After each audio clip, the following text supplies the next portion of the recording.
একদিকে গাজায় জ্বলছে যুদ্ধের আগুন, আর অন্যদিকে সেই যুদ্ধের অপরাধেই এবার ইসরায়েলের প্রধানমন্ত্রী বেনিয়ামিন নেতানিয়াহুর চারপাশে গুটিয়ে আসছে আন্তর্জাতিক আইনি জাল। এতদিন যাকে দেখা গেছে যুদ্ধের ময়দানে নেতৃত্ব দিতে, এবার তার বিরুদ্ধেই গ্রেফতারের পথ সুগম করতে চাইছে তুরস্ক। নিজের দেশের আদালতে পরোয়ানা জারির পাশাপাশি নেতানিয়াহুকে আন্তর্জাতিকভাবে আটকাতে ইন্টারপোলের রেড নোটিশ চাওয়ার ঘোষণা দিয়েছে আঙ্কারা। কিন্তু প্রশ্ন হলো, গাজায় ত্রাণ নিয়ে যাওয়া একটি সাধারণ বহরে হামলার অভিযোগ কিভাবে শেষ পর্যন্ত পৌঁছে গেল ইসরায়েলের প্রধানমন্ত্রীর বিরুদ্ধে গ্রেপ্তারি পরোয়ানা পর্যন্ত? ঘটনার সূত্রপাত গ্লোবাল সুমুদ ফ্লোটিলা নামক একটি মানবিক উদ্যোগকে ঘিরে। গাজার অবরুদ্ধ ও অসহায় মানুষের কাছে খাবার ও চিকিৎসা সামগ্রী পৌঁছে দিতে প্রায় 50টি বেসামরিক নৌযানের একটি বহর এগুচ্ছিল। কিন্তু অভিযোগ উঠে, আন্তর্জাতিক জলসীমায় প্রবেশ করা মাত্রই সেই ত্রাণবহরে তীব্র হামলা চালায় ইসরায়েলি বাহিনী। মানবাধিকার কর্মী ও ফিলিস্তিনপন্থীদের অমানবিকভাবে আটক করে নিয়ে যাওয়া হয় ইসরায়েলি হেফাজতে। তবে পরবর্তীতে এই ঘটনার একাধিক ফুটেজ সামাজিক যোগাযোগ মাধ্যমে ছড়িয়ে পড়তেই বিশ্বজুড়ে সৃষ্টি হয় তীব্র প্রতিবাদ। অভিযোগের তালিকাও নেহাত ছোট নয়।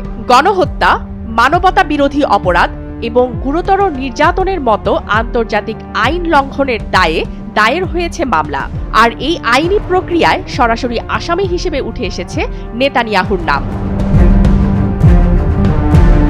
তুরস্কের বিচারমন্ত্রী আকিন গুরলেক জানিয়েছেন, ইস্তাম্বুলের 11তম হাই ক্রিমিনাল কোর্টে নেতানিয়াহু সহ মোট 35 জনের বিরুদ্ধে এই আইনি পদক্ষেপ নেওয়া হয়েছে, যার মধ্যে ইসরায়েলি নাগরিক আফেফ মস্কোভিচও রয়েছেন। তবে আঙ্কারা কেবল তুরস্কের আদালতের ভেতরে এই মামলা সীমাবদ্ধ রাখতে চায় না। আদালতের সিদ্ধান্তকে বিশ্বজুড়ে কার্যকর করতে ইন্টারপোলের মাধ্যমে নেতানিয়াহুর বিরুদ্ধে রেড নোটিশ জারির আহ্বান জানিয়েছেন তারা। স্বাভাবিকভাবেই তুরস্ক আর ইসরায়েলের অবস্থান এখন মুখোমুখি।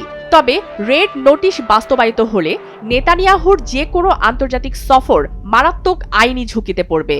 এক দেশের কর্মরত প্রধানমন্ত্রীর বিরুদ্ধে অন্য দেশের আদালতে গ্রেফতারি পরোয়ানা এবং রেড নোটিশের এই উদ্যোগই এখন আন্তর্জাতিক রাজনীতির সবচেয়ে চর্চিত বিষয়।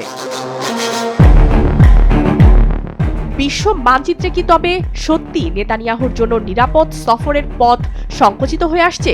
ধ্বংসস্তূপের গাজায় যখন আজও হাহাকার, তখন ইস্তাম্বুলের আদালত থেকে শুরু হওয়া এই আইনি লড়াই শেষ পর্যন্ত কোথায় গিয়ে ঠেকে, সেটি এখন দেখার অপেক্ষা। স্মিতা ইফতেখার, দৈনিক জনবাণী।